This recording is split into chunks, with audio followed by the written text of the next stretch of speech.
Westminster Live follows in a few minutes with Prime Minister's questions. First, the news on BBC Two with Andrew Harvey.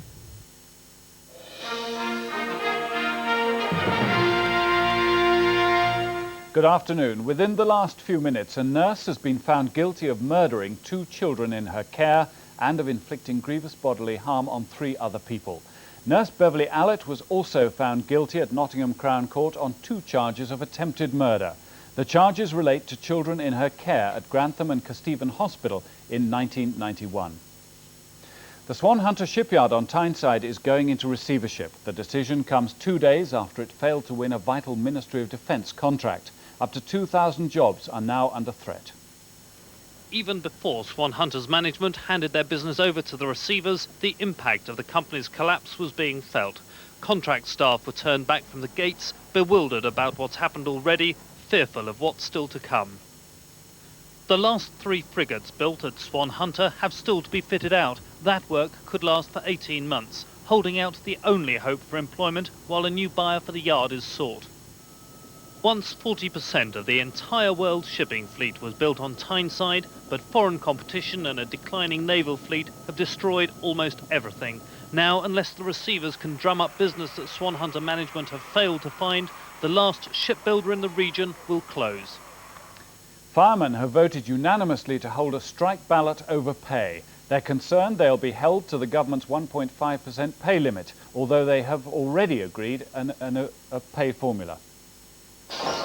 Britain's firefighters believe they're sliding towards a strike and a confrontation with the government over pay policy. For 15 years they've had their own special formula for wages, but now they fear it'll be scrapped to keep increases within the 1.5% limit. Delegates to the Fire Brigades Union Conference in Bridlington were told today the pay formula, secured after their first ever strike in the late 70s, must be protected. It links firefighters' pay to the top 25% of male manual earnings. The FBU General Secretary said if the agreement is suspended even for just 1 year, it'll be gone forever. The biggest teachers' union, the National Union of Teachers, has voted to boycott this year's controversial school tests. It's called on the government to suspend the tests immediately. The union needed a 2/3 majority to approve action. 70% voted and nearly all of them supported the boycott. The vote follows similar decisions by 2 other teachers' unions.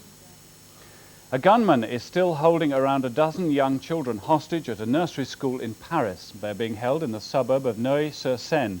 Earlier, he released 8 children in exchange for food. The man is demanding a ransom of £12 million. Although the siege continues, a number of the children have now been released as police try to negotiate with the gunman. When he entered the school this morning, he was carrying a black box, which he told staff was a bomb. Police officers trained in dealing with hostage takers surrounded the school as the man issued his demands. Apart from asking for a ransom of £12 million, he wants a meeting with the French Interior Minister. His motives are not clear. Anxious parents have been gathering outside the school waiting for news as police try to establish which children are still inside. Apart from the pupils, the gunman is also holding hostage their teacher and the school's director. The Home Secretary will make a statement in the Commons shortly about the controversial system of unit fines. Last week, Kenneth Clarke said he would look again at the system, which relates fines to incomes. He said it had led to some absurd decisions.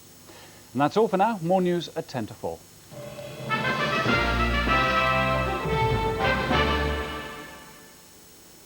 Good afternoon. Some very wet weather indeed to come to northern parts of the country. In fact, it's raining heavily there right now under that thick area of cloud. 1 or 2 holes further south punching through some sunshine, but a fair bit of rain in the north. Some of it could turn out to be heavy and thundery, and it'll be turning to sleet or snow over those northern hills. Bright to the north of it, bright to the south of it, with, as we saw, a little bit of sunshine, but still that chilly breeze keeping eastern coastal areas cooler. Not too bad though where it brightens up, and then that raw, jolly cold, strong northeasterly wind across that northern part of Scotland.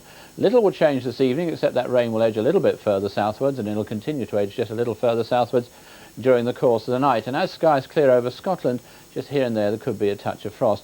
Tomorrow, a lot of cloud around, many places having